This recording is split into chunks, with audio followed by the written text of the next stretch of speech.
with you. Listen to Candid Moments every Wednesday from 1 to 3 p.m. with Fortunate on DAB across Central Scotland, online at heartsonglive.co.uk, via the Android and Apple apps, as well as Facebook, YouTube, Instagram and TikTok. Good afternoon, ladies and gentlemen, and welcome to another edition of Candid Moment with Fortunate on Heartsong Live Radio. I'm your host, Fortunate Esther Abiola, and I'm excited to be here again today to discuss a topic that is going to excite you, titled Breaking the Barriers of Limitation. I have two guests who will be joining me this afternoon to discuss how they have been able to break the barriers of limitation and where they are in their life journey. Before we meet the guests, I'm going to play some music for you while we try to sort out the issues with our Facebook and YouTube live. So bear with me, everybody on Facebook and anyone listening, expecting to listen via YouTube. For the time being, to those listening via live on the DAB app as well as online, thank you for joining me once again this afternoon on Candid Moment with Fortunate. Here is the music just for you. Let's see how we overcome by Hillsong.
listening to Candid Moments with Fortunate on Heart Song Live Radio.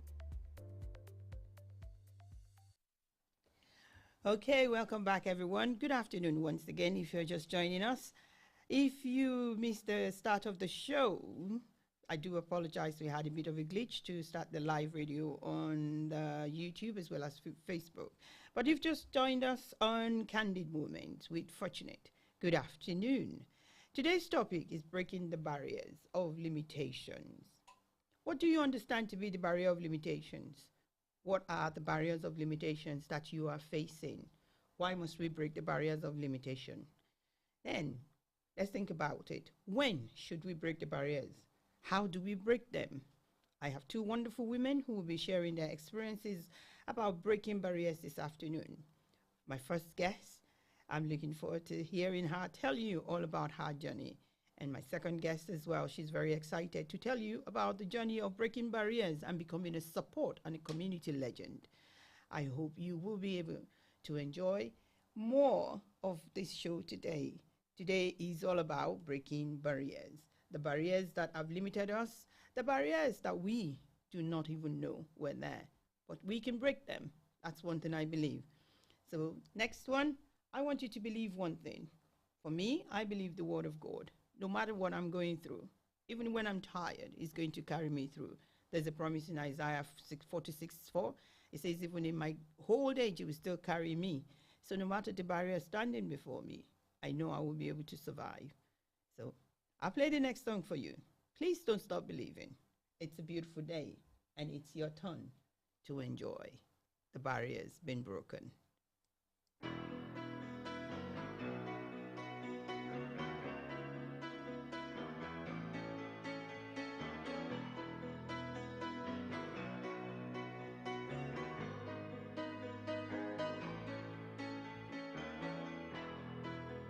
Just a small town girl living in a lonely world. She took the midnight train going anywhere. Just a city boy, born and raised in South Detroit. He took the midnight train going anywhere.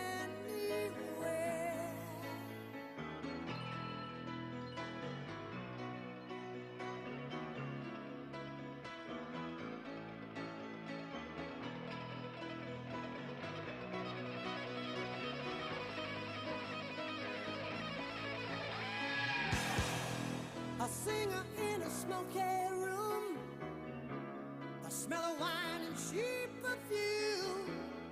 For a smile they can share the night. It goes on and on and on and on. Strangers waiting up and down the boulevard. Their shadows searching in the night. Streetlights, people living just to find devotion, hiding somewhere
what the Lord has done.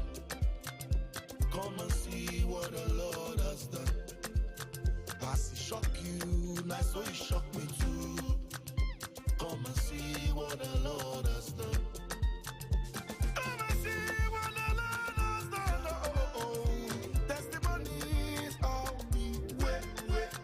As he shock you, nice so he shock me too. Come and see what the Lord has done. Give me chance, oh, I want to praise my God. Give me chance, oh, I want to praise my God. Cloudy road, oh, I want to praise my God. Cloudy road, oh, I want to praise my God. My testimony is me ole do better. Give me chance, oh, I want to praise my God. Cloudy road, oh, I want to praise my God. Cloudy road, oh, I want to praise my God.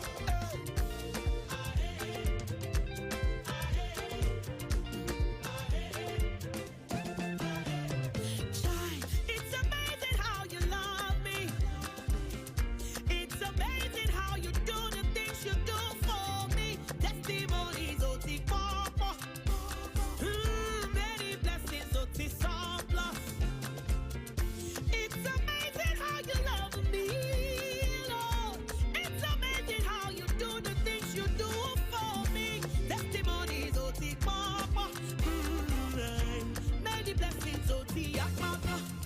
Give me chance, oh, I want to praise my God. Give me chance, oh, I want to praise my God. Oh, yeah, clear it all, oh, I want to buy money for Jesus. I want to praise my God. Give me chance, oh, I want to praise my God.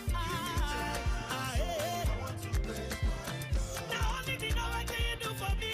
Allow me praise my God. Oh, I want to praise my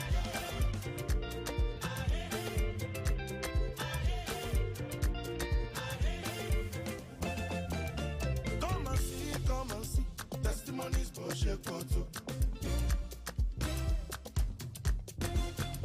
You are my melody and my song. I'll forever praise your name. Listen, testimonies people talk about.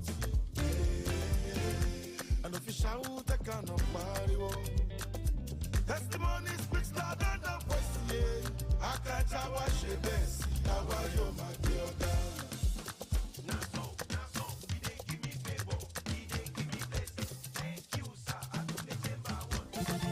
I said, give me chance, oh, I want to praise my God. Give me chance, oh, I want to praise my God. Let it roll, oh, I want to praise my God. Oh, now only me know what you do for me. Allow me praise my God. Oh, now only me know what you do for me. Allow me praise my God. Oh,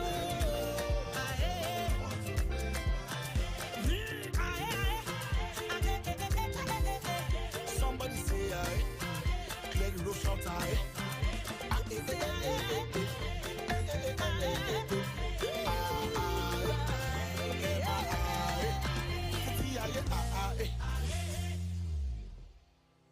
Listen to Candid Moments every Wednesday from 1 to 3 p.m. with Fortunate on DAB across Central Scotland, online at heartsonglive.co.uk, via the Android and Apple apps, as well as Facebook, YouTube, Instagram and TikTok. Okay, good afternoon once again and welcome back to the show. If you have just joined us, this is Candid Moment with Fortunate on Art Song Live Radio, your voice of inspiration. Today's topic, breaking the barriers of limitation. I've asked the question, I'm going to ask again. What are the barriers of limitations that you are confronting? I need your input, I need your responses. How did you break the barriers of limitation that has confronted you? If there's been any barrier in your life, how did you break them? How did you overcome them? What did you do? When and why did you think you needed to break the barrier? For me, I believe that not stopping to believe in myself was one thing that has helped me to break my barrier. You heard the song. The song says, from journey, don't stop believing. You hold on to the feeling. The reality of life has helped me to believe in my own journey. My journey has not been a smooth one. It has been very rough. It's been hill, trough, hills, peak, trough, up, down, but I have been able to navigate them because I just believe there's always something good in my tomorrow. Believing in the tomorrow that I do not even see is hard. I know a lot of people find that hard to believe. But let's talk about the barriers. How I overcame them is sometimes, hard to explain. I look at myself and I'm saying, how did you overcome that one, that phase of your life? How did you come out? Still sane, let's use the word. How did you come out still standing as you are? It's difficult, it's hard. But one thing I've always believed is that I am an overcomer. I can't stop believing that. And I cannot allow the devil to take the joy over my life. I have to take the power back. I needed to believe that nothing can stop me. That's one thing. I just had to believe that. I decided I am unstoppable. How do I become unstoppable? As long as I'm able to wake up in the morning, nothing should stop me. That's my belief.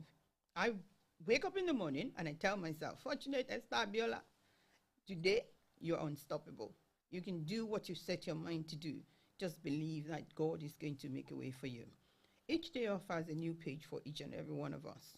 We need to take that page, appreciate the gift of life that we have been given, and start embracing the fact that this new day, we are unstoppable. We are invincible. Nothing can stop us.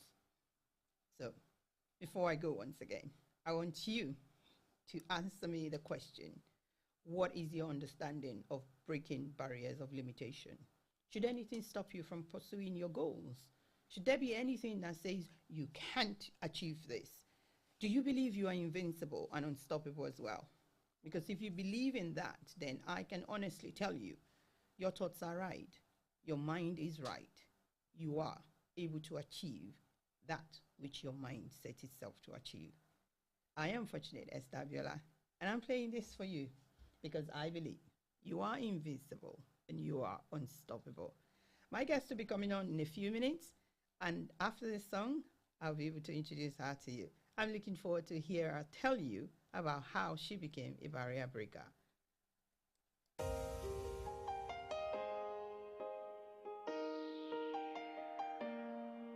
Tiny Temper, is she? Kelly Rowland, let's go. Invincible, invincible, invincible, invincible.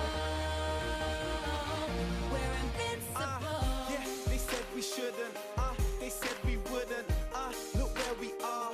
We've done what they thought we couldn't. As bad as the odds were looking, push, you be kept on pushing. And every time I nearly hit the ground, you were my cushion. There's evidence that proves that you were heaven sent. Cause when I needed rescuing, you were there at my defense. Girl, in you I find a friend. You make me feel alive again. And I feel like the brightest star. Cause you made me shine again. No matter where we are, no matter just how far our paths may lead, we don't need no shields, cause love is the armor that we need. We're invincible, invincible, invincible. Love's our protector. We're invincible, invincible, invincible. We're invincible. From the wildest water, to the highest mountains, you and I forever. Even for the driest deserts, you lift me higher than ever. I feel as light as a feather, and when we're fighting together, we can take on the weather. I will keep you warm through every single storm you ever have to walk through. I will go before you. I will be the voice when you need someone to talk to. Please don't ever doubt me. Let me reassure you. No matter where we are, no matter just how far our paths may lead, we don't need no shields, cause love is the armor that we need. We're invincible, invincible, invincible. Love's our protector. We're invincible, invincible,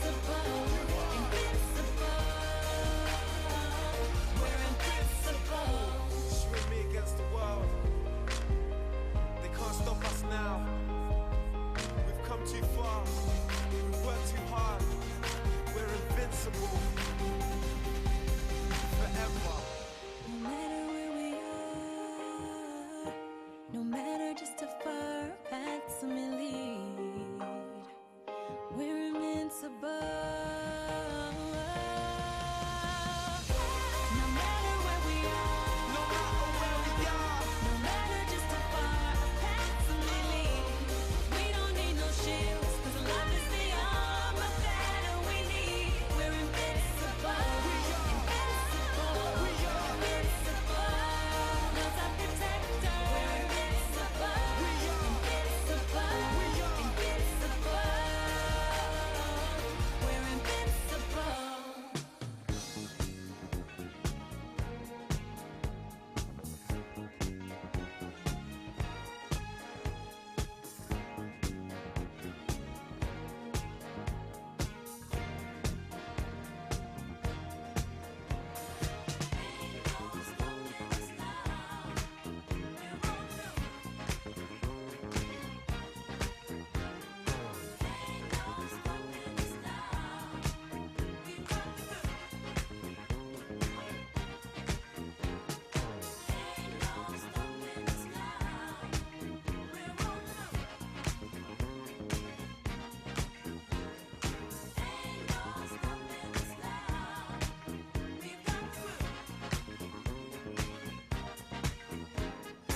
There's been so many things that's held us down, but now it looks like things are finally coming around. I know we've got a long, long way to go, and where we'll end up, I don't know. But we won't let nothing hold us back. We're putting our show together, we're polishing up our act. And if you've ever been held down before, I know you refuse to be held down anymore. Well, don't you let nothing, nothing stand in your way. I want y'all to listen, listen to every word I say, every word I say. Ain't no stopping us now. We're on the move. Ain't no stopping us now. We got the groove. Ain't no stopping us now. We're on the move. I know. Ain't no stopping us now. We've got the groove. We got it. I know you know someone that has a negative vibe, and if you're trying to make it, they only push you aside. They really don't have nowhere to go. Ask them where they're going, they don't know. But we won't let nothing hold us back. We're gonna put our show together, gonna polish up our act. And if you've ever been held down before, I know you refuse to be held down anymore. Well, don't you let nothing, nothing stand in your way. I want y'all to listen, listen to every word I say, every word I say. No, no, no. We're moving, we're grooving. We're moving, yeah, yeah. We're grooving. Move it, move it, move it, go. Ain't no stopping us now. We're on the move. I know we got the groove. Ain't no stopping us now. We're on the move. We've got the groove. Ain't no stopping us now. Oh no, no, I'm on the move. I really, really got that groove. I know, we've got the groove. Let you on the rhythm. No need in trying, no, 'cause I ain't buying. No, don't try to stop us, no, no, no. Got the groove, got the groove.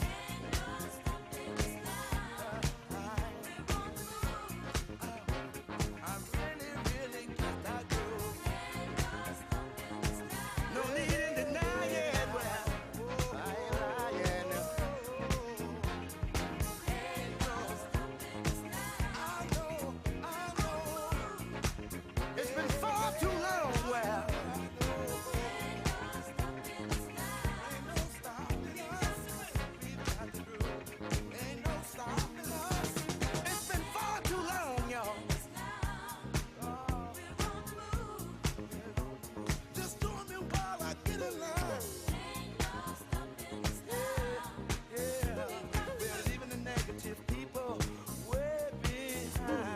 an angel.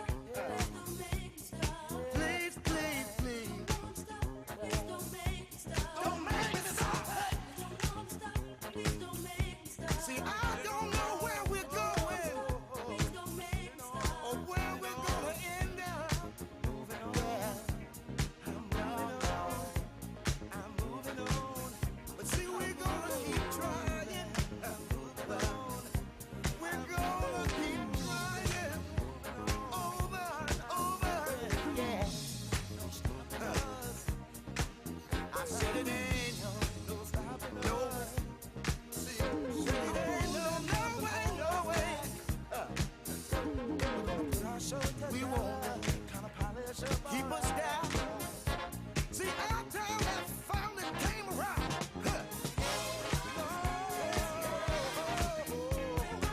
Say we're on the move. We really, really got to move. We're moving straight. We got it.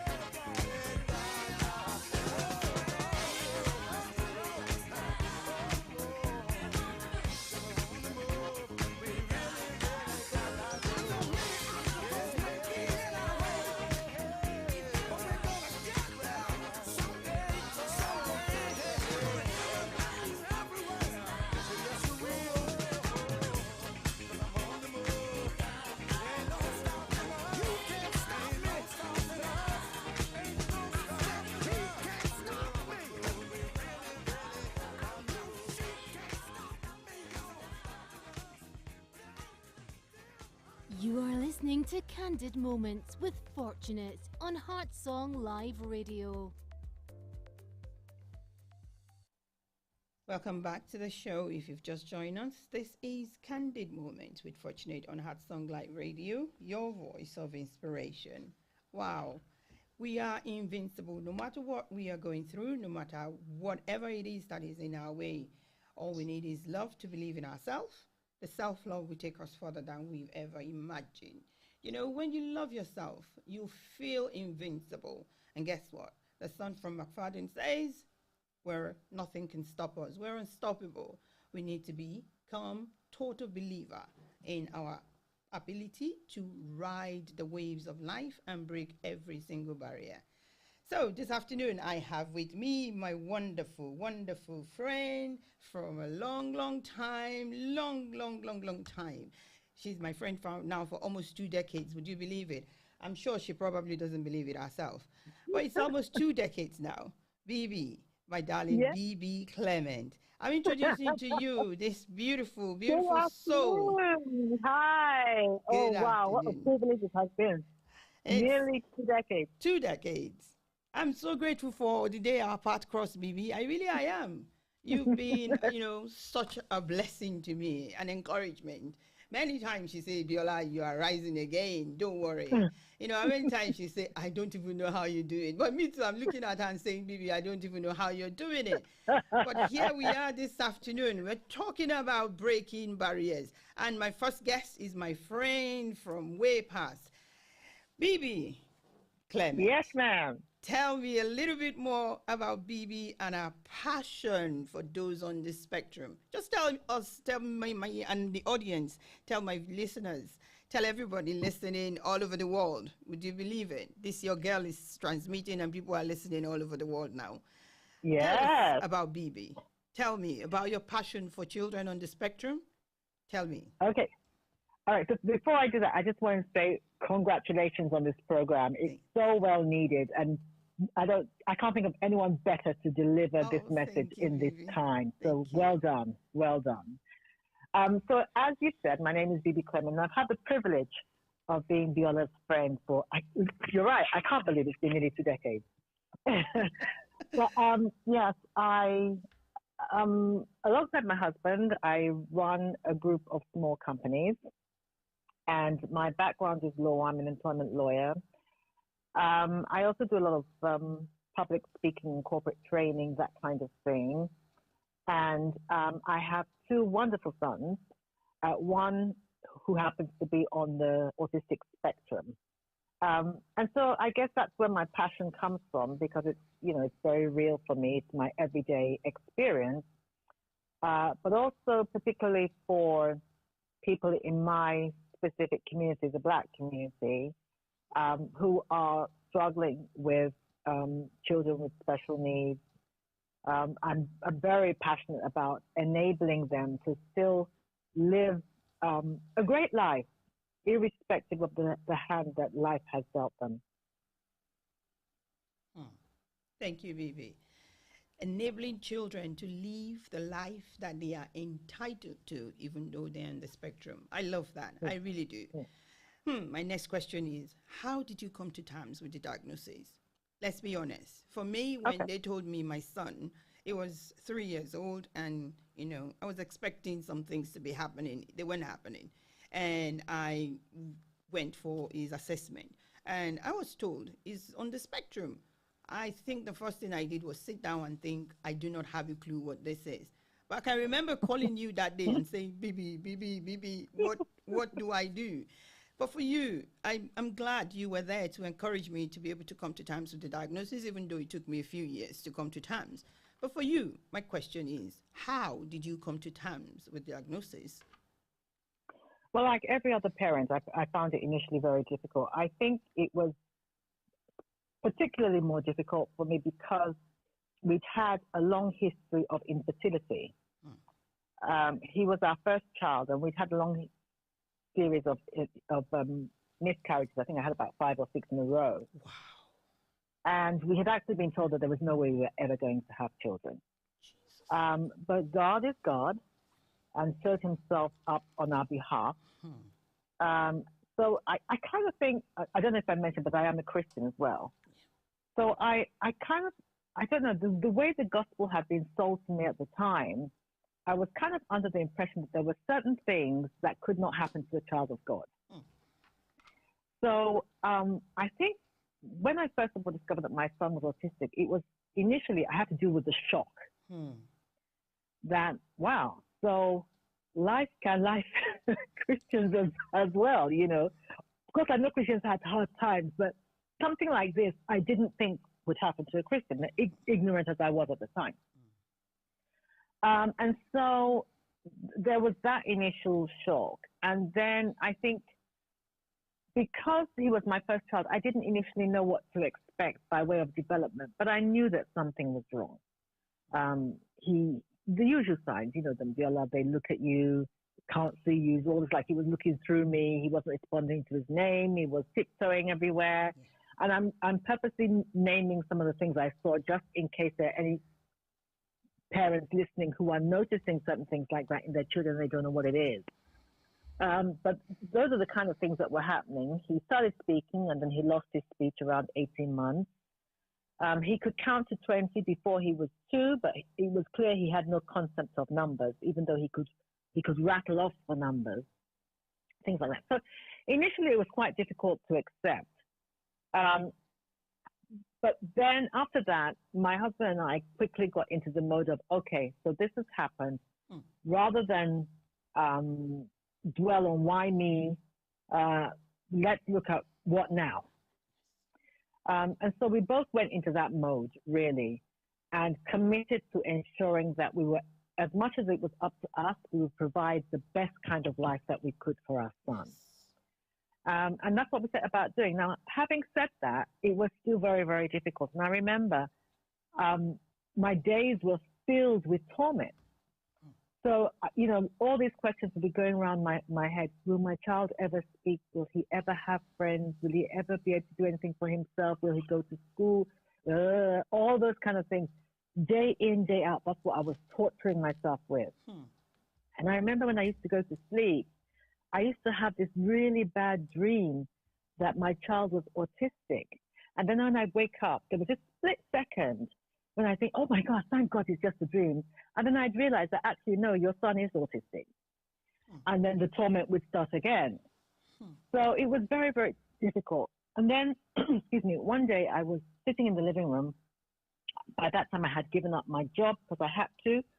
I was an employment lawyer for a trade union. I had to give up my job to take care of my son. And I was sitting in the living room and thinking, what am I going to do? And as I was thinking about this, the left side of my body suddenly went numb. Oh, wow. I couldn't move it.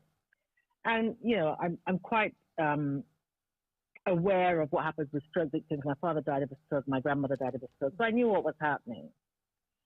So I thought, oh my gosh, what do I do now? What do I do now? So I sat there in that state. I couldn't move. But while I was in that state, I could still communicate with the Holy Spirit. So I was, in my mind, I was talking to the Holy Spirit. Holy Spirit, what do I do? What do I do? And then the Holy Spirit said something to me. And this was the turning point for me. He said, Bibi, you have a choice here. You have to make that choice right now. This thing you're carrying, you can't carry. So you either give it to me and let me help you, or either of two things are going to happen. You will lose your mind, or you will have a stroke. It's either of those two things that are going to happen. So you make the choice now. So even though I could not speak, I was still communicating with the Holy Spirit. I said, Holy Spirit, I give it to you. I make a decision to give it to you. But you've got to help me. You've got to show me what to do because I don't know what to do. So after a while, I began to feel a tingling in the left side, and I could tell that feeling was coming back. So I quickly called my husband. My husband said, call an ambulance. So I called an ambulance, and I went to hospital. I was in hospital for a couple of days, and they said, yes, definitely, they could see signs of it. But after that, I decided, okay, really, if I drop dead or if I lose my mind, who's going to take care of my son? Best case scenario, thank God for good husbands. Best case scenario, maybe a year, he will bring in some chick and she will take care of my son. So I decided, okay, Holy Spirit, I give you my son. You give me the strategy. And that was the turning point for me. I kind of accepted it then. That was my acceptance moment. Wow. Yeah. Wow. Thank you. Thank you for sharing that. It's hard as it may be for people to believe. When things shock you, they can send you into like a spin that you cannot even define. The spin that you went through took you down the road where you remember you having lost a parent and a grandparent, and we struggle with the reality that how am I going to get out of this? What has happened on the last birth to my parents or to my grandmother, to my grandfather, or whoever? Will this happen to me again? But you shook it off and allowed the Holy Spirit to take total control for you. I am so glad that you were able to do that. The one thing that I have that was difficult for me was accepting that that could be happening. You're telling yourself it's not happening. I will wake up this time next year, it will not be like that. It's just now. For 2 years, I struggle with the thoughts like it's not happening. It's just going to disappear. It's only because they said it that. And then I started using the whole belief that if you don't quote it, if you don't say it, it won't happen. But eventually, I needed to come to terms with my own, the situation and accept it. And I'm grateful because I got supported by you. You encouraged me. You put me on the right path. They say there are resources available. This is how you're going to cope. This is what you need to understand. And I read books, and thank you for that. Yeah. So my next question is, which is the question coming from my own personal experience. And, it's hard explaining to people in my culture, our culture, to my nation, to my people, this is what my son is going through, because it's not a physical disability. It's not seen. It's not something that you can say, point at that, and that's the thing. How did you handle the cultural influence in relation to your son's diagnosis? How? Okay.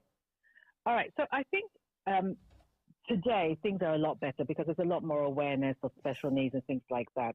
Still difficult, but a lot better. But back in the day when my son was diagnosed, even I had no idea what autism was. But in our culture, as you well know, we're very into image. Yes. Very, very into image. And anything that kind of distorts our image in front of other people, we want to hide it, even if it includes our children. Yes. I wasn't going to accept that. My husband and I were not going to accept that. Our child was our child. We loved our child to bits. There is nobody out there that we considered important enough to try to impress, to hide our child or treat our child differently because of them. I don't care who they were, whether they were friends or family. We didn't care. So it was difficult, but we made that determination that our child is more important to us than anybody else's opinion. And if anybody feels that having a friend with an autistic child damages them or their image or their self-esteem or whatever in any way, then they're free to leave us alone and go their merry way. We don't have to have you as a friend. We already have that determination.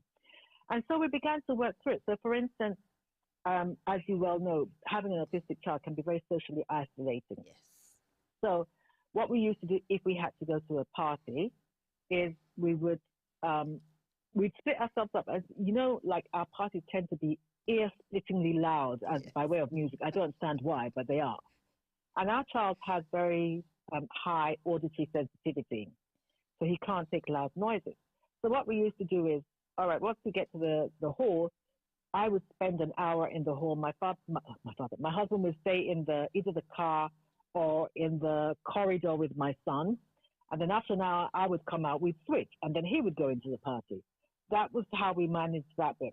Now, if we went to a small gathering, my husband was very proactive with this. He would get up and announce the small gathering, "Hi, guys, my son is autistic, so he'll probably be running around the room. He'll be flapping his hands. He'll be vocalizing and making funny noises. He'll be rocking back and forth. But just to let you know that this is the reason why he's doing it." So he was very proactive and used to tell people, announce it and tell people. And he could care less how they reacted. His focus was his son. So that's really what we did. We informed all our family what was happening. Of course, some of them would say, "Oh, don't let people know that." I couldn't care less who knows.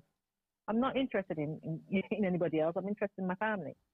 So we did that. We took a stance. And I think you have to, because I can't tell you the number of families I've met. Oh, when people come to the house, I send my child upstairs. Seriously? Why? They are more important than your child? No way. I'm sorry. That's not happening. If you don't want to come to my house, don't come to my house. That's fine. You know, that kind of thing. So we were determined that we were not going to let the culture dictate to us how we reacted to our child or how we treated our child. Because it's important to us that he has good and healthy self-esteem. And these children know. They pick things like that up. So there was no way we were going to let that happen. And we were determined to put our child first, which we did. Thank you, Vivi.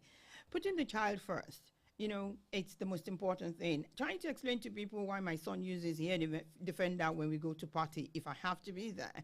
Sometimes it got so exhausting. Last year at my daughter's wedding, I was not interested in telling anyone why he's wearing his hair defending headphone. I don't need to. It just needed that for him to be able to feel comfortable within himself. And remember the party. Remember my 40th birthday party, and I said I want your son to be there. And you said, Bella, it's going to be very loud. And I'm like, it will be loud. He will sit in his own corner, and we will have fun. But before he got too loud is when he came, and I was so happy that he was at my party. He's always been my boyfriend, and he's always been, and the reality is, I enjoy his company, the conversations we have. When he tells me stuff, it's so encouraging. What many people don't understand is these children are super intelligent. The way they can bring up a topic that you'll be thinking, I didn't think along that line. That makes me, to love them. And like this show is all about, it's about talking candidly about everything in life. We have to be real with it. We're not hiding anything. For me, the impact on my family was that I am well supported by my children. My children, I think they accepted their brother's situation before me. They were like, there's nothing wrong with him. And in my head, I said something one day that I think my second daughter said, "Mommy, never again." And I said, "Can something be wrong with his brain?" And she just said, no, we're not having that in this house. We're not talking about that. It took a long time. But the more I study about the differences in our neurotypical and neurodivergence, I was like, so the neural pathway of each and every one of us is different. So for me, learning that, reading more, learning to become better at understanding my own child and giving him all the support he needs to be the best of himself has been an amazing journey. But for you, my question is, what's the impact of the diagnosis on the whole family? I think the impact on the family is still unraveling because, as you know, you go through stages with an autistic child. So at different stages, it has been different things. But I think one of the first things to say is that when you have a child with autism, your family is never going to be the same. The dynamics of your family is going to change drastically. And I often say, you know, you have dreams for your child. And when my child finishes university, then he'll get married, and he'll get a job and things. When you're dealing with an autistic child, I think you need to dream a different dream. And I don't say that as a defeatist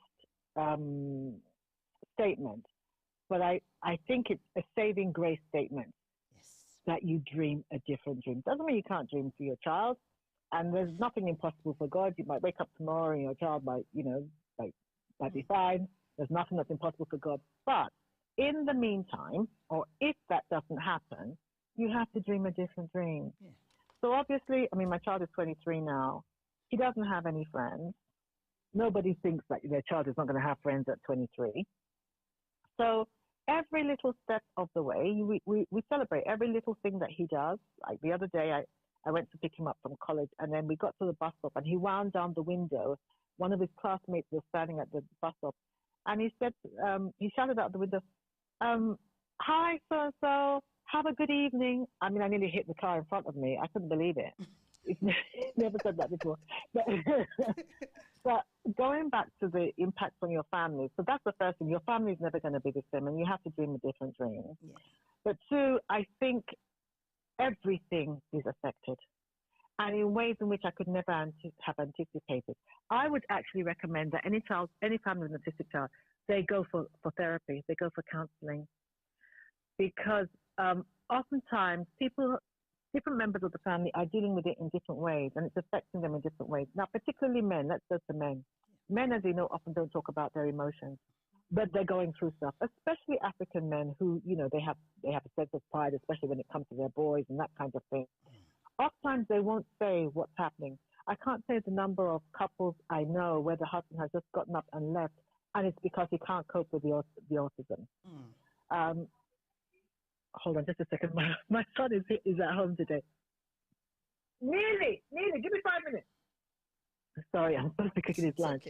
Okay. so yeah. You checked it out and it's okay. Okay, drain the water. All right, sorry guys. The joys of autism. So yeah, live and direct, the joys of autism. So yeah, so some men don't talk, and they're dying on the inside, and then one day it just becomes too much, and they up and they go. I know so many families like that. In fact, the divorce rate amongst families who are raising an autistic child is over 80%. So the first thing I would say is get counselling, which we have done. Also, talk often about how you're feeling. Get it open. Get it in the open. And be prepared to hear things that you never thought were going on. So, like my other son, because I have two kids, my other son, I remember when he was younger, there was another family that we knew that they were dealing with a severely autistic child. I mean, he was on the very lower end of the spectrum, totally nonverbal, severe behavioral problems and things like that. And he was really affecting them. Now, they had a daughter who was struggling with this, and I kind of befriended her and was helping her and all that.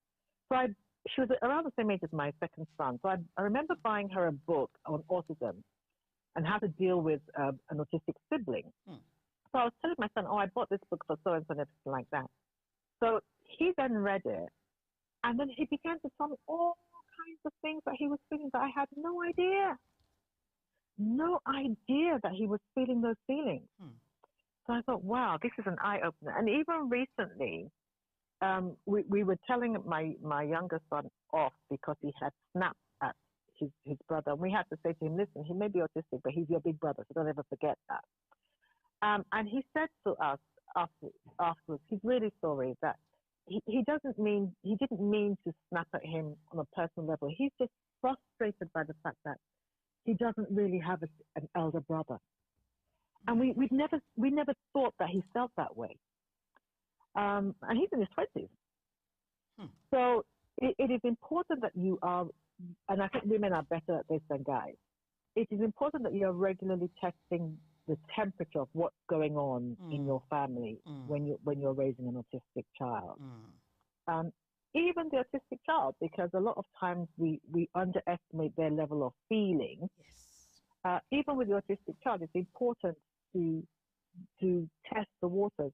How are you feeling today? We have like an emotion chart where you have happy, sad, frustrated, angry, and you ask every so often, point to how you're feeling, and then he will show you that kind of, okay, so if he's pointing to frustrated, why are you frustrated? Those kind of things. But you have to do the work and find out, and then take care of yourself, because if you, and like I said, this is aimed mainly at women because it's women that build the home and maintain the home. If you yourself are suffering from depression, which a lot of autistic parents are, or if you are, not coping well, that is going to impact greatly on the family. So we tend to do things purposely and intentionally take time out. So sometimes I will book myself into a hotel for the weekend just to breathe. You know what I mean? Just to breathe. The same thing with my husband. I might book a weekend away for him somewhere. Maybe he goes fishing or something or whatever, just so that he can recalibrate himself, because it's important. And then, start, now that he's a bit older, I can start taking a little bit of time out, hang out with some friends. We go out to lunch. It might just be little stolen moments here or there, but they're important for your mental health. They're important. Because otherwise, autism can be make your life very insular. Very, very insular. And if you're not careful, your whole life will revolve around autism. And you mustn't let that happen. You must fight the resistance for letting that happen. You really must do that. And from a Christian perspective, I've discovered that even a problem can become an idol. Yes. And it doesn't matter what it is, God is not going to accommodate idolatry. So you have to determine that, autism is not going to dictate what our family is going to be like. It's not. And so whatever needs to be done, as much as possible, we're going to maintain some level of normalcy. Because if you don't, it will run your life. I mean, I can think of a particular family now where really that whole family needs to be in therapy, because the whole family is dysfunctional as a result of this autism. Totally dysfunctional. I mean, the woman has had a mental breakdown. The rest of the family are in denial about the fact that she's having a mental breakdown. The child is out of control because I think they were in denial for a long time. So they were not doing anything to empower this child. So I used to go to their house and the child would be doing absolutely nothing. And I would say to them, what are you doing? You need to do something with this child. You need to do something. But now the child is older. It's a bit late. So the whole family is in dysfunction. And you must not let that happen. Because once you fall into that pit, it's very difficult to climb out. Yes. Thank you. Thank you, Bibi.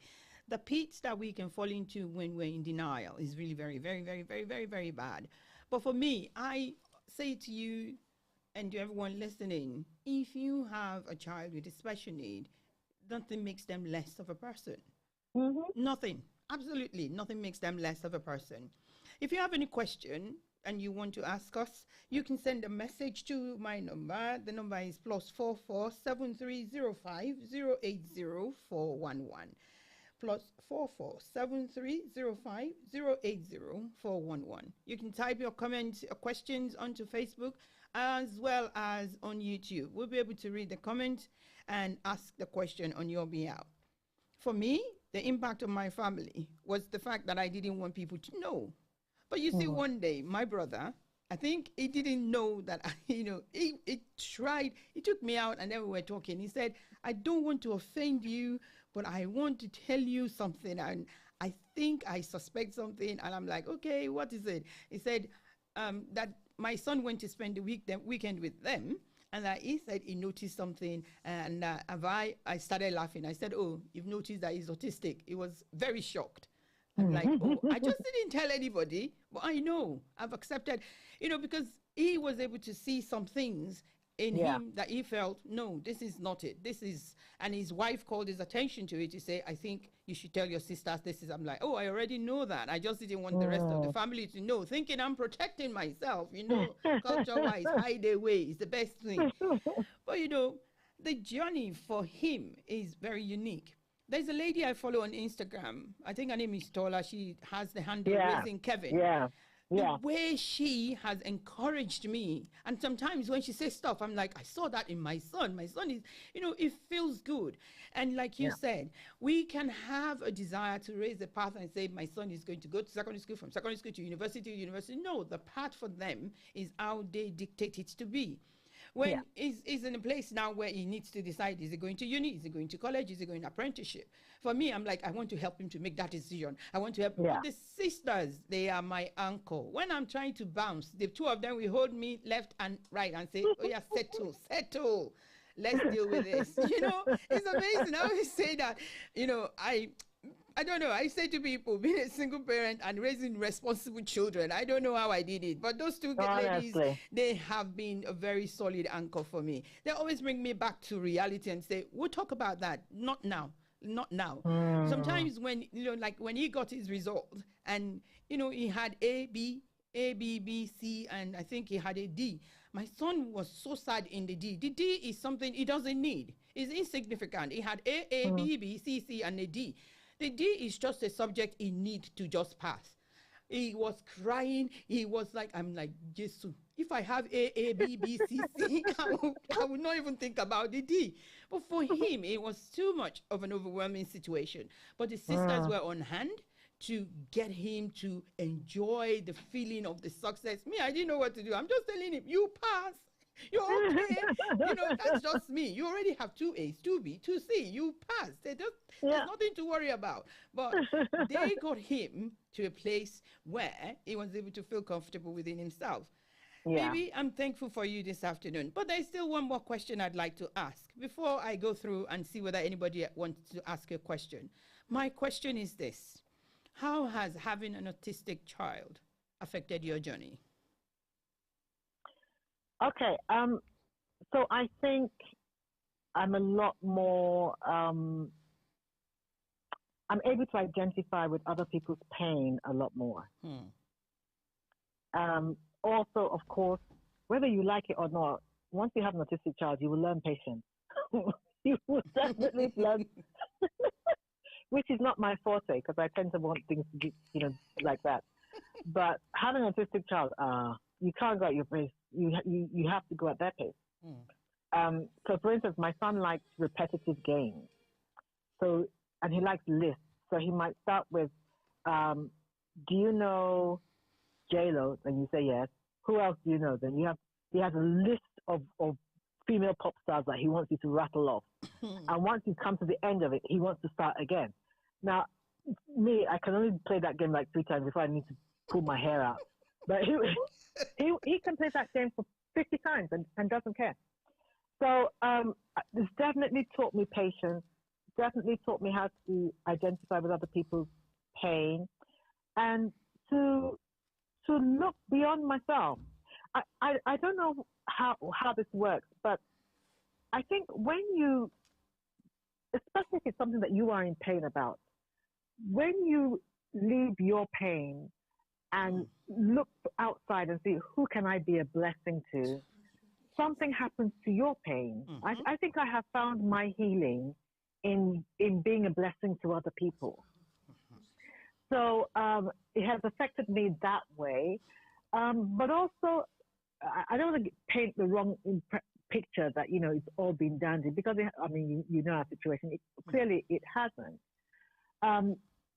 So as a mother, you know, again, there's certain things that you hope for your child. And like I said, I've had to dream a different dream. I'm listening to what you're saying about your child doing certain papers and getting these scores.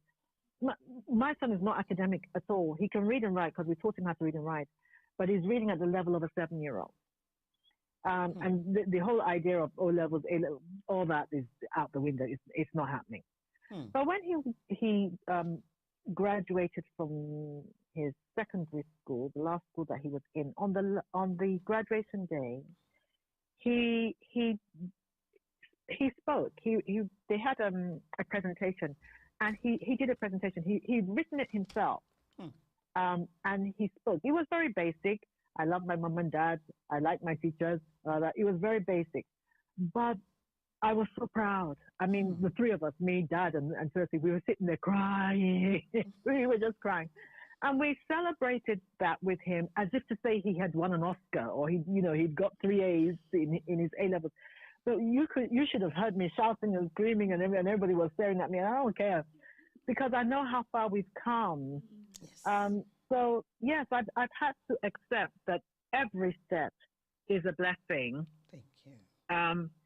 Even if it's not the kind of steps that I would hope that he'd be taking. I mean, obviously he's 23, so I'd hope by now he'd have a girlfriend or something and all that. But like I said, him just saying to his classmates, "See you tomorrow, have a good evening." Wow, that was a huge milestone. Yes. And so I just celebrated that. I just celebrate the small things and just thank God for every step of the way. Well done, baby. I am so thankful for you. Do you know, I feel you very well. The day my son came home and said, "I have a friend."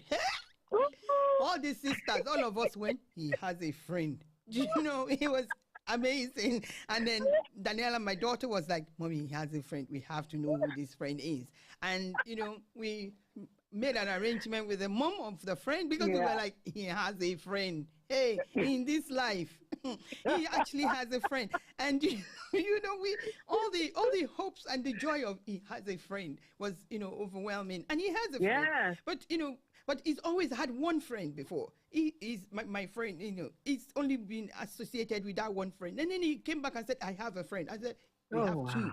And then he came back again. He said, "I have another friend. We have three." Oh, wow. Hey, on his 16th birthday this year, he has 4 friends. 4. Oh, wow. Hey, come and see all of us rejoicing. My daughters were happy to organize go-karts, take the friends away. Like, he has 4 friends. They want to go-karting. But then the weather came and the storm said they locked everybody in and said nobody should go out. But we're thankful to God. Baby, I have one final question for you, because I know that you said you have something to do. But there's a question that has been asked. And the question says, my question is, did you have to put your child in a special school? Yes. We started off in mainstream, hoping that he'd be able to cope. But by the time he'd gotten to year 1, the end of year 1, it was very clear that he was struggling. Not only was he struggling, they didn't know what to do with him. So they would either take him out of the class once he starts verbalizing or vocalizing or flapping or disturbing the kids in any way, shape, or form. They would take him out of the class. And so I just thought, well, what's the point of him being here? So our education psychologist at the time was a godsend. And he said, "Okay, you know what, I'll go and visit him in school and see what's going on." So he went and he said to me, "Bibi, this boy is just going to get lost here. Put him in a special school." And of course, that was a battle. That was a mental battle. Because I went to the special school, and what I saw broke my heart. So I just wept and wept and wept and thought, "Oh my God, my kid! This is where my kid is going to end up." But actually, it was the best thing for him. It really was. And I understand parents find that difficult. They don't want their children to go to a special school. They don't want their child to be labeled, that kind of thing. And I tell parents, my child is not labeled. He received an assessment, and that assessment will enable him and equip him for his future. So I have to put him in special school, yes. And he's been in special education throughout his education since then. Wow. But it's the best thing for him. There's no way he can't cope in the mainstream school. He can't. He can't. And they will bully him, so there's no point. That's it. Thank you so much, Bibi. For me, I am thankful for you more than you know. I am forever grateful for the day I called you my friend, for the day we started this friendship that afternoon at the church, at the King's Chapel. And then you came up to me and said, "Hello, are you Nigerian or South African?" Nobody always seems to know who I am. I don't speak Yoruba. I just hide away like that. Like, I'm in church. I don't want to make friends. And she was like, "Are you South African or are you Nigerian? You look either way." And I love that, we've been there 20 years short 1 year. Next year will be 20 years. Oh, wow. It's so lovely, so amazing to know and have someone like you in my life. You have impacted my life in many ways. You've supported me in many dreams, many goals. When I was writing my first book, you encouraged me, don't stop, write till you print, write till you publish. Thank you for always bringing out all the creativity in me and saying, Biola, you can do this. Biola, only shalaga joko. You know that one. I don't do that one. She's always so full of life and encouraging me to be the best. Bibi, thank you, and God bless you for being my friend. Being my friend. Thank you for coming on. Thank you for being a friend. I really appreciate you. So this is me saying good afternoon, my love. Have a lovely afternoon, and my love to my boyfriend, and tell my son as well that I miss them. And when I'm back again down south, I'll try and see you guys. God bless you. All right. Thank you, Bibi. Thank you. Love you. Bye-bye. Bye. All right. So that's my friend Bibi. Before I call my next guest, I need you to listen to a little bit of music just to enjoy. And this song is something you're going to like. Something that's called Eye of the Tiger.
Oh, well.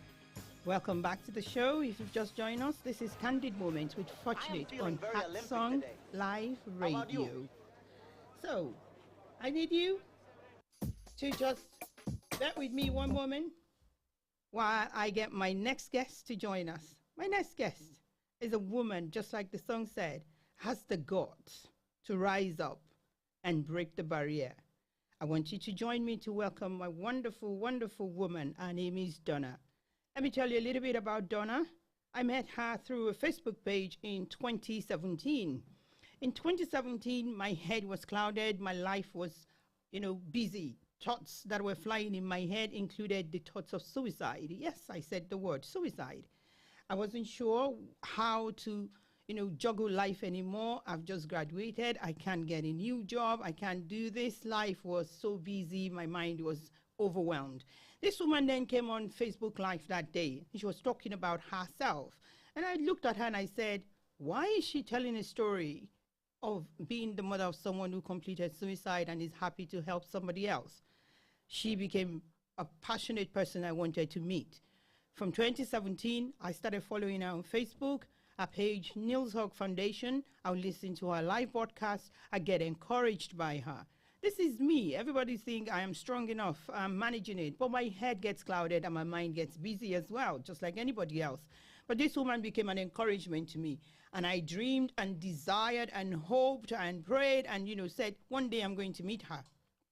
Even when I moved nearer to where she is, I never knew she was near me. Then one day in 2021, I walked into a hall and she's there. I was like, I know you. You're Donna. I've been watching you on Facebook for a long time. I'm going to invite her to speak to you this afternoon about her journey that has, taken her to a place where she's helping other people. So this afternoon, I want you to help me to welcome Miss Donna Harvey. Donna? Hi. Good afternoon, my lovely. How are you today? I'm all right, beautiful lady, and you're sounding very on your normal, amazing form. Oh, thank you, Donna, thank you. So, I've got questions for you this afternoon, Miss Donna. Tell us a little bit about yourself. Just something that I don't know that everybody else needs to know. I think a few things about me. I'm obviously a mum. I'm a mum to one child, Neil. I'm a nana, and I also used to be a casino manager. Wow. And I've lived in different countries doing that job. Oh, wow. Amazing. I never knew you were a casino manager. Oh, that's well, there you go. It's good to know. I don't go to the casino, but if I ever visit Las Vegas, I'm sure I will visit one. Not saying I'm going to go betting, but I would definitely visit one. I'd like to go to casino in Las Vegas only. Oh, so Donna, your story, you said you're a mom to one, Neil. Yeah. Yeah. You still have that passion in which I fell in love with.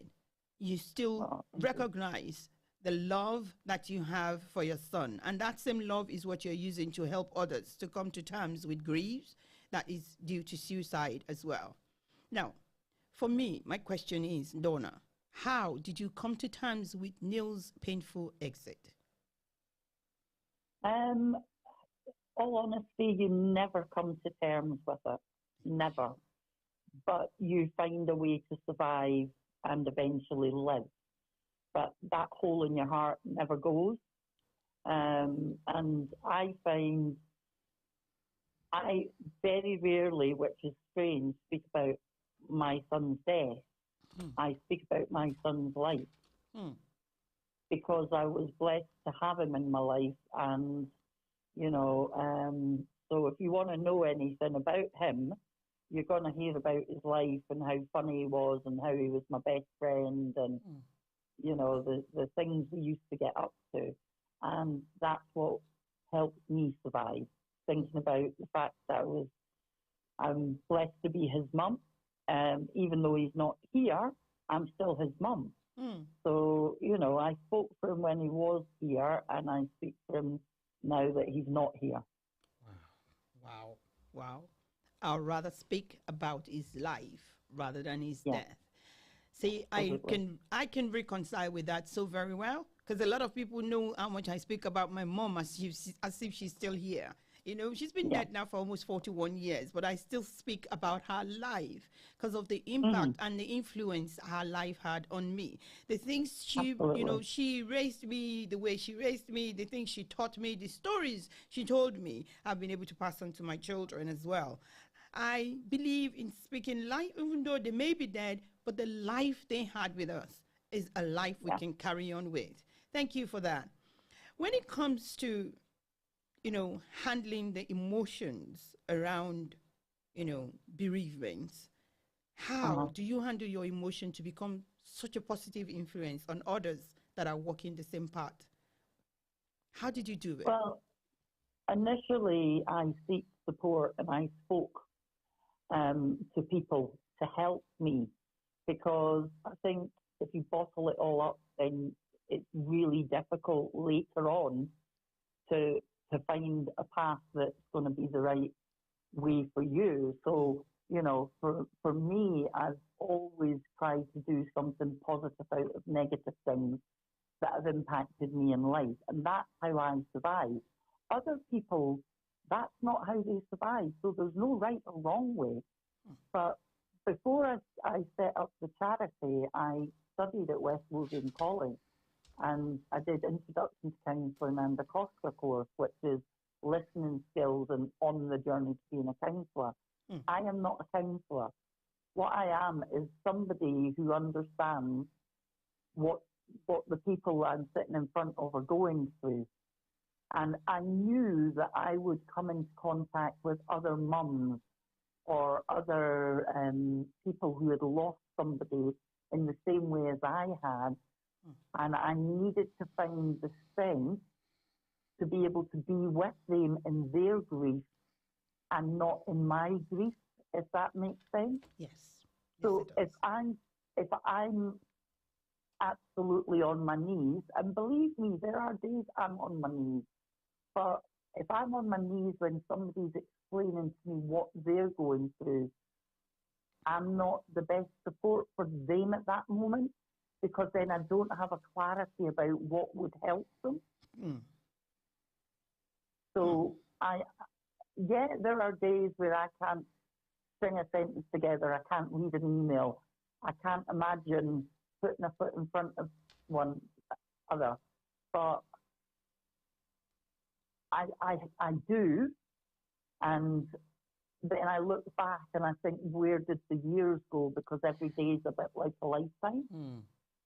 But being able to be in rooms where people trust that I might just be able to help them in some small way survive, then my emotions are quite under check at that point. It does not mean that my heart's not breaking, but it means if my heart's breaking, I'm not the right person for them at that moment. Wow. Miss Donna, thank you for that. Yes. You're welcome. Being able to surrender when you need to surrender, when you said the situation can bring you back to your knees as well. That's a bit of life that many people struggle with. This is it. You want to keep on saying, I can carry on. I want to represent a strong person to my family. I want to represent this strong woman. I don't want anybody to see me weak. But for you and for me and for other people listening who have been impacted by bereavement, either a young person just like Neil, or a husband or a wife, because I have friends whose husband completed suicide as well. And, you thinking about it, to those who may be going through that, what was the impact on your family, the family dynamics? How did that, how did this experience impact the whole family dynamics for you? I can sum that up in one word: devastation. Wow. Devastation. That's exactly what it was, devastation of, who are you now? Because I'm Neil's mum. I'm always Neil's mum, but suddenly people, that's not who they're going to see me as. I'm this woman that that is very busy in her work environment, very strong in what she does, and the devastation of finding a way to survive for every member of any family or people who are impacted, because family is not always blood related. Yes. Family is whoever you love, whoever you spend time with. It's not necessarily your blood relatives that you would impact, because sometimes, you know, the relationships are fractured or whatever. But family is who your community are. Family is the people that's impacted by you not being here every day, by you not being there when you want to pick up the phone and share good news, or pick up the phone when you're hurting. They're the people that are impacted, and they believe that the average person who we lose to suicide impacts about 135, 137 people.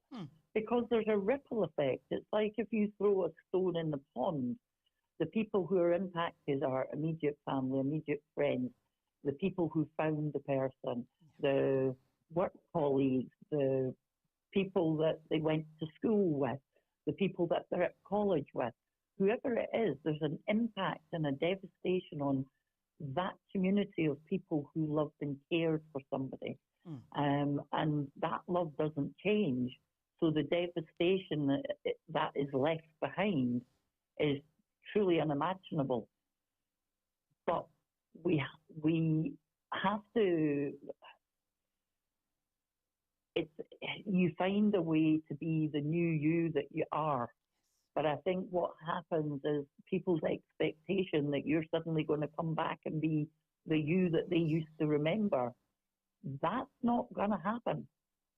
Especially with, I think, the impact of a death like suicide.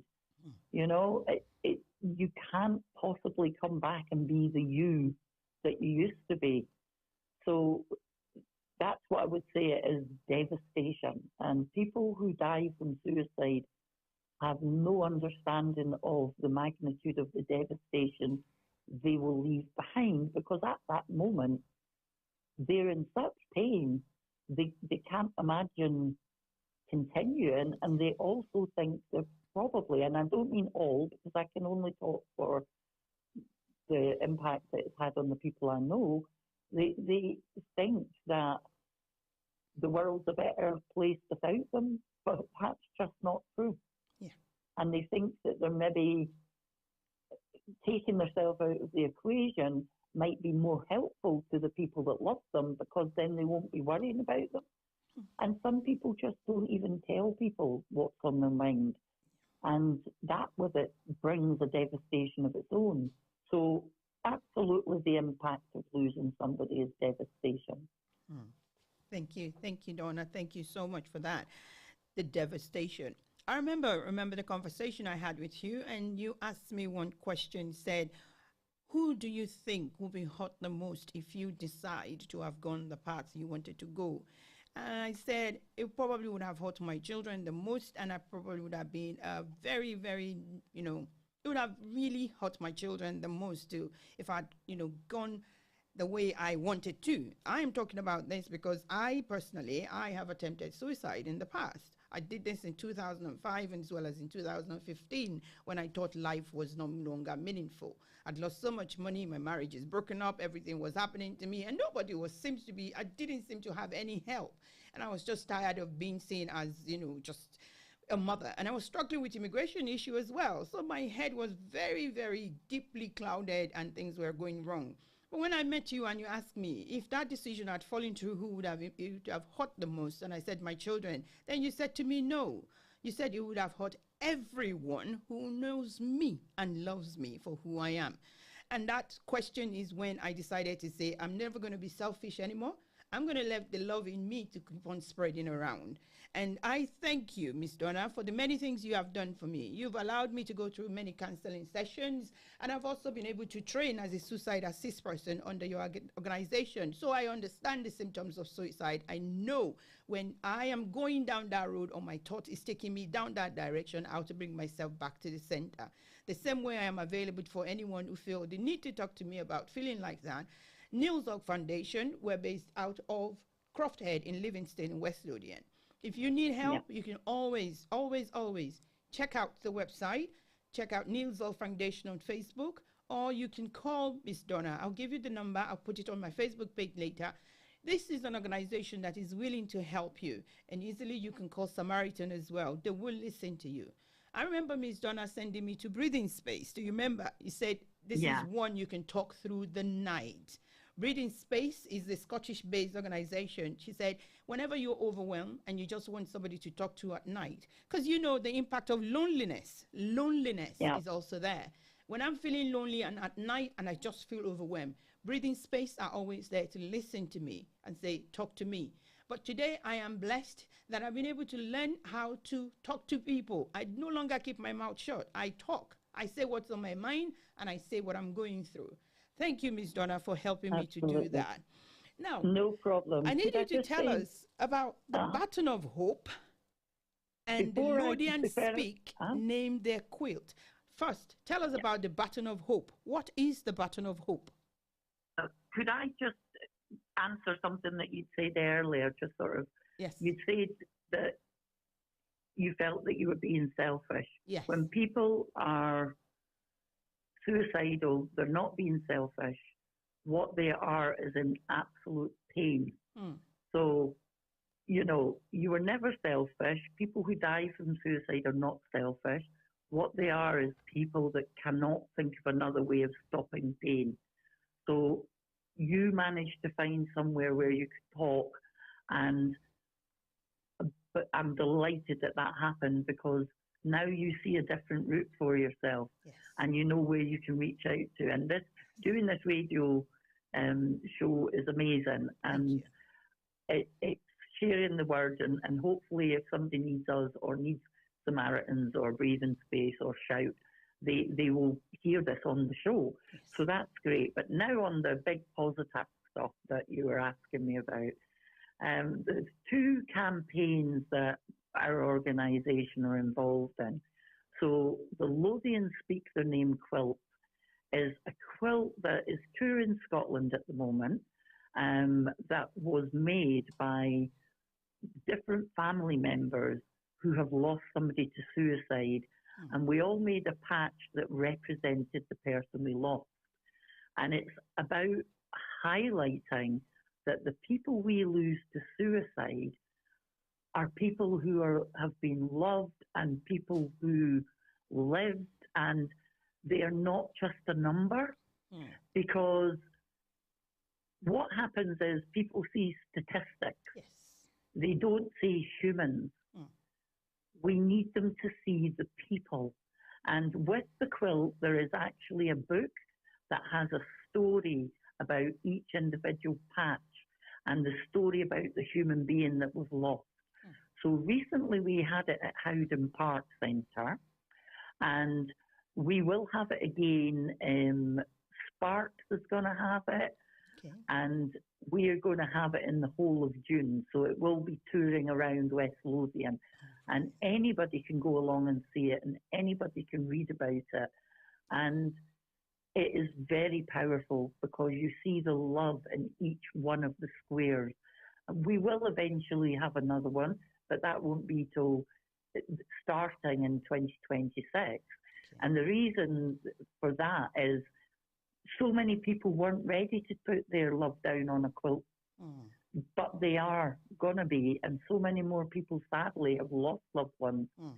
So if you get the opportunity to see the quilt, please go and see it and realise everyone on this quilt was loved.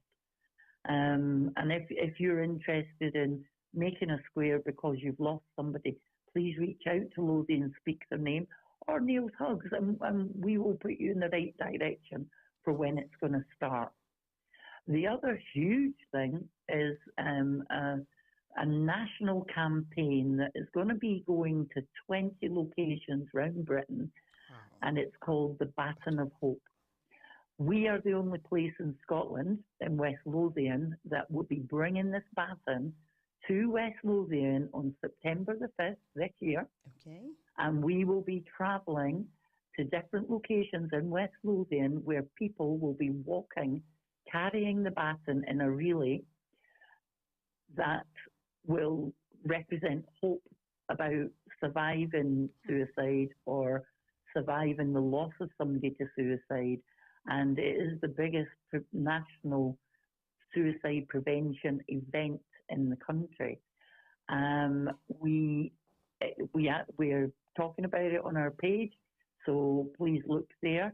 If you've lost somebody or you made an attempt on your life and you would like to carry the baton on the 5th of September in West Lothian, you can go online and at Baton of Hope and apply to do that. So if you have made an attempt on your life, or if you personally have lost somebody to suicide, you would be able to apply to be part of it. And the last date for that is the 31st of March. So please apply. You know, you get opportunity, and it is about hope. It is about trying to find a way to live. It is about working together as communities to try and reduce the amount of suicide, and about raising awareness and speaking about mental health and well-being, speaking about suicide, because there is still people that feel uncomfortable using any of this to talk about, and we need that not to be the case. We need people who are willing to speak out, raise awareness, stop people having stigma about these things. If we had a broken leg, we would openly talk about our broken leg. Yes. If our mind isn't doing too clever, we should be able to talk about that. You know? So these are both huge things, and we would love people in West Lothian and further afield to get involved, doing things on the lead up to the actual day would be fantastic. Doing stuff on the day in communities would be fantastic. We can't go to every community on the day because we've only got so many hours, but we will be putting a map up of where we're going, and we would love people to come and cheer and clap and take note of what's going on. Well done. Thank you. Thank you, Donna. Baton of Hope is an encouraging program that I would love people to register for. If you are able to participate in West Lothian, I'm hoping I will be able to do on the 1st of September as well. I don't know what the date is at the moment, but I would really love to, because I am somebody that has also attempted suicide, and I know that I should be able to raise that Baton Hope for somebody like me. A lot of people don't understand that for me, being a culturally bound person, I didn't want to talk about my situation. I was struggling. I was struggling mentally, emotionally, financially, but I needed to appear strong. I needed to appear capable. I needed to appear as if I am handling everything well. But it got to me, you know, when people say mean things without realizing what they're saying is very mean, especially when you go to someone to say, could you help me? And they say, oh, you come from a very rich family. What is your problem? Go back home. You know, it can be hurtful. And then you go to the other one and they're saying, oh, if you did not divorce your husband, you probably would have been able to do better than that. And you're thinking, I ran away from domestic violence. I ran for my life. But, you know, I'm encouraging people, when you see someone, just be kind. A lot of people don't, you know, they see my status and I say, be kind. Just be kind. If you don't have anything to say, please walk away. Don't say anything to me that is going to hurt me or bring me down to the place where I just want to feel, you know, like this is too painful. But just like they said, it's not because of my selfish thought. It's because of the pain I couldn't handle at the time. The pain that I felt was too much for me to deal with. You know, but the joy that I feel today is so much. And one thing I want people to understand is I've met this wonderful woman who has held my hand and said, every time she sees me, she says, beautiful beautiful lady. And sometimes I'm looking so not beautiful. I'm tired. When she met me, I was not in the right place of mind as well when I first met her via Facebook. But by the time I met her in 2021, I'd become this happier, jovial person, and I was still pulling through. I didn't know there were still going to be hurdles in front of me that I would jump, that would make me feel suicidal. 2022 was another defining year. But because she held my hand, Neil's hug held my hand, I attended so many sessions, counseling sessions, all through 2022 when things were like I couldn't deal. My daughter's health was going in a path that I didn't know what to do. She supported me to the point that she organized how I could get to speak to someone who was going to look at, if you leave your employment, just leave the job, can you be supported? She got all the support. She got people to help us to fill application forms for DWP. Believe me, Neil's Org Foundation is an organization I cannot speak anything less of. There's such a wonderful organization. And the volunteers, thank you for volunteering for Neil's Org. Thank you for helping people like myself who do not want to quit, but it feels as if we should quit. But just like I'm saying to someone, there are organizations that can help you. Organizations that are willing to help you. We have Breathing Space in Scotland. I'm going to put the phone number out for you to hear me. Breathing Space Scotland, call them on 0800 838587. 0800 838587. You can speak to them during the night. They operate at night. So even if your day is so full and your thinking is going down at night, there's someone who is there to listen to you. And we have Samaritan as well. Samaritan, there's Shout. I don't have their number, but I have the number for Samaritan. Samaritan is called 116123. There's someone at the end of the line who is happy to listen to you. You don't need to do that. You don't need to quit. I know the pain is unbearable. Yes, I understand your pain. I've been there. But you know what? There is a better tomorrow. I remember when Miss Donna told me in 2022, September 9 or 8 or 9? We were at the Donaldson house in Linlithgow. And you said, Miss, you said, my beautiful lady. She drove me all the way there to the session, to the training. She said, there's a better tomorrow. Don't close your eyes to that better tomorrow. I didn't think what she was saying could be a day where I will be interviewing her on a radio show like this, and you're watching me live, telling you I attempted suicide in the past, and I'm supported by a woman who suffered from the pain of a son who completed suicide. So there is a better tomorrow for you. There is a better tomorrow for you, my darling brother. There's a better for you tomorrow for you, son, for you, daughter, for you, mister, for you, uncle. There's a better tomorrow for you, madam. There is a better tomorrow. Don't close your eyes to the pain of today. Just don't close your eyes yet. Keep it open. Like she said to me, she said, keep your eyes open and keep your focus on. The sun is going to shine again. Miss Donna, before I let you go, what would you like to say to anyone who is thinking about suicide?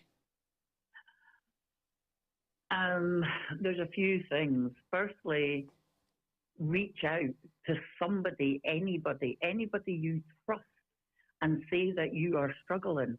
And that's not an easy thing to do. If you are the person who somebody reaches out to, please listen. Don't just listen to hear and respond. Listen to hear and take in and do what you can. It's an honor that somebody wants you to hear that they need your support. The world is not a better place without you. Yes. You absolutely matter.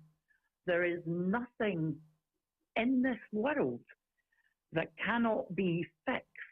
Nothing. It doesn't matter what it is. It might not all get fixed at once, but it's a starting point. Just reach out and ask somebody to support and help you. And they can't, sometimes things take time to build up and end up with you in the situation you're in. So it may take a bit of time to unpick that and find a way through. But you're not alone, and people want to help you.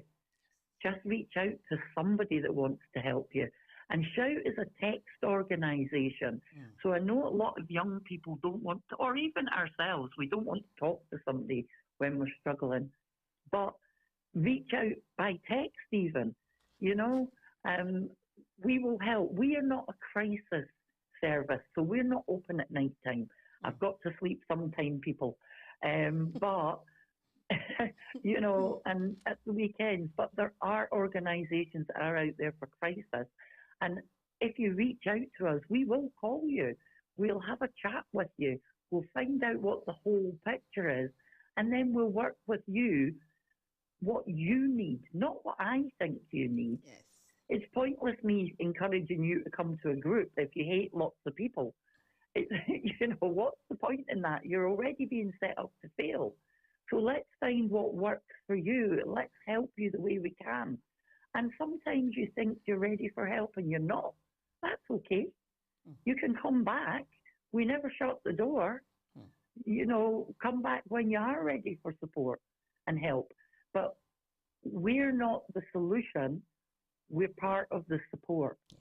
You're the solution, but you need somebody to hold your hand just to get you to where you trust that you are the right person to help you. Thank you. Thank you. Thank you. Thank you. Thank you, Miss Donna. Thank you to my lovely Donna. I believe all the people who are listening today have been blessed by your encouraging words and your truth of how you overcame a barrier and you became a community change agent, helping other people who are going through what you have experienced. I'm grateful for you and I'm thankful for you because you have supported me on a personal level and you have helped me. Just like Miss Donna said before I let her go, there is an organization called Shout. They are text messaging service. You don't need to talk. If you don't want to talk, me, I like to talk, so I use breathing space. I talk to them in the middle of the night when it is too heavy. My head is not processing it, and I don't want to burden anyone. I'm saying this, I don't want to burden my friends. I don't want to burden my family. I pick the phone, and I speak to someone on breathing space. The number to call when you need to speak to someone, no matter what you're going through, the pain of you leaving this world and thinking it will be better without you is worse for those you are leaving behind. So I'm going to encourage you, please give us a shout on a text message to Shout. They call it give us a shout. Just text them. Text to give us a shout is text 85258 85258, and breathing space is 0800 83 8587. And for Samaritan, the organization that handles people on the verge of suicide or any other one, they are 116123. Just pick your phone, dial 116123, and you get through to someone at Samaritan. Believe me, this afternoon, I know it's been a heavy topic that we've gone through. We've talked about the societal impact of autism, and then we've looked at suicide. Miss Donna Harvey from Niels Oggs Foundation, thank you for joining me this afternoon. I am thankful that you could spare the time to answer my question and to help educate people as well as share your journey. Thank you, Donna. Have a very good afternoon. Lady. And God bless you. Thank you, my darling. I love it when you say gorgeous lady. It makes me smile. Thank you so much, Donna. For the organization Niels Ogg Foundation, just go to their website. They'll provide the support that you need. They're based locally in West Lothian, coming out of Croft Head in Livingston. It's nielsoggsfoundation.org. nielsoggsfoundation.org. Please support them in any way you can. Donate to the organization. Thank you ahead of your donation. As we are here, I say thank you to Miss Donna. Have a good afternoon and God bless you. You too, honey. All right. Bye. All right. Take care. Bye-bye. Thank you for listening. Bye, honey. Bye. So that's Miss Donna for you this afternoon. For me, when you talk about loneliness, when you talk about social isolation, those are the two things that I have suffered from. I have felt very, very lonely, even though I'm in the midst of so many people. Being alone, feeling lonely and alone in the midst of people is another feeling that can push you to the verge of suicide. That pushed me and led me to start an organization myself called the RSP Project. The RSP Project is an idea and an initiative that is going to look at suicide, you look at social isolation as well as loneliness. We will help people who are on the verge of suicide with the support of Niels Ogg Foundation to have a place where they can come in and sit down Our desire is to have a hub somewhere in Scotland very soon. The hub is going to allow you to come in, have a drink, have someone to talk to. You don't need to be lonely anymore. You don't need to be alone. You don't need to be isolated. I know what social isolation is. For me, I have a son who is on spectrum as well. There are different parties that they invite me to. I can only go for like an hour or two because I can't leave my son for too long. When he was younger, he had a 2-hour limitation wherever we go. And without having a watch, my son will know that 2 hours is up. It used to amaze me how he did that. So I couldn't attend social events, so many parties. They will invite me. I will have a desire, I want to go. But then who am I going to leave my son with? How is he going to cope with the noise? People didn't understand when they were trying to look for him at my daughter's wedding last year that he had gone into the room. There was a limit to the amount of sound and music he can listen to. There was a limit to the amount of sound that his body can, physically contain. But when he went away, he was being cared for by my wonderful friend Linda Oshiemi. God bless you. She took the time to sit with her to sit with him in the room, and they were playing games. And what people don't understand is the different variation of autism is not limited to just they cannot talk, they are doing this, that. No. For him, it was noise, and so many things can trigger it for him. Too much noise, even smell. I'm gifted. Those who know me know if the house is going to burn down, I won't even smell it. I'm not sensitive to smell. But my son can smell anything. So when food is burning, he'll be the one to tell me, Mommy, your food is burning. Me, I'm not smelling anything. May God help me. But you know one thing? As much as I want to shout at the top of my voice that there are ways we can keep moving forward culturally, traditionally, and get out of the idea that whatever we're going through is limited to just us alone, we need to speak up. We need to talk about it. That's one of the reasons why I said I am starting this candid moment. I can, and I did it. I can do the talking, and I'm doing the talking right now. I want us to start having this conversation. I want to appreciate those who have been able to participate, those who have sent me comments. Thank you to everybody, private comment from Yemi, from Folisha, from Antiyabo, from Ibrahim, from Tokes. I'm very grateful for each and every one of you. All the comments you're sending me, I know I appreciate you, and I thank you for your question as well. Thank you for the questions that you're asking that has helped me to generate a very good response this afternoon. Before we go any further, I have a song I'd like to play for you. This song matters to me because when life gave me the opportunity, just like Miss Donna advised, to see beyond the darkness that I'm seeing at the moment, I became joyful when I heard this song and I played it for you. Before I go, I want you to look at check out the website for the RSP project. It's called the RSP Project, RSP, the RSP Project.org. If you can help us, if you can donate towards the start of this foundation, we'll be very grateful. And if you can support Niels Ogs Foundation, we'll be very, very grateful too. For everyone who has been here and listening and joining me this afternoon, I say thank you. The song to see me out this afternoon is I Can See Clearly Now.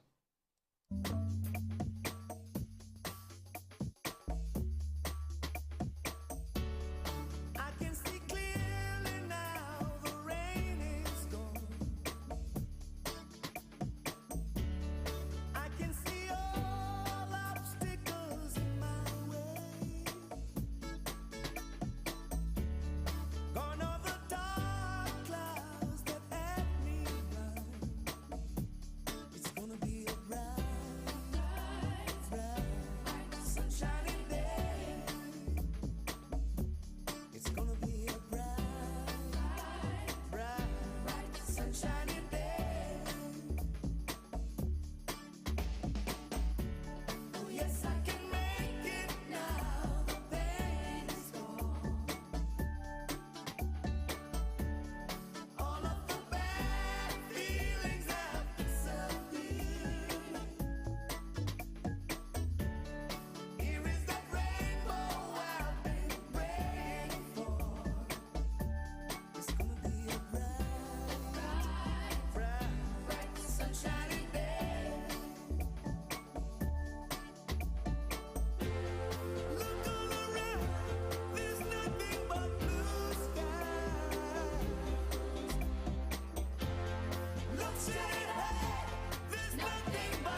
Listen to Candid Moments every Wednesday from 1 to 3 p.m. with Fortunate on DAB across Central Scotland, online at heartsonglive.co.uk, via the Android and Apple apps, as well as Facebook, YouTube, Instagram and TikTok. All right, good afternoon, everyone. Thank you for joining me today. Thank you for going through this very intense and emotional session this afternoon. I appreciate you for listening in and for joining me to see that there is more to life regardless of our circumstances. Playing us out today is a lady called Mandisa. May the Lord rest her soul. She has sung a song called Overcomer. I want you to listen to the song, enjoy the lyrics, and have a very wonderful afternoon. From me, Fortunate Esther Abiola, this is Candid Moment on your favorite station at Song Live Radio, your voice of inspiration. Have a very blessed and wonderful afternoon, and may your day be bright. May the sun keep shining in your heart. Have a good day.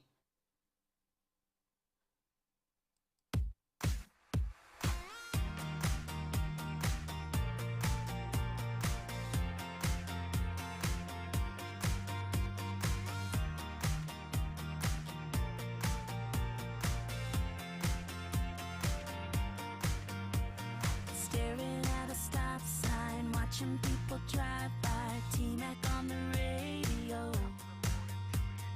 Got so much on your mind, nothing to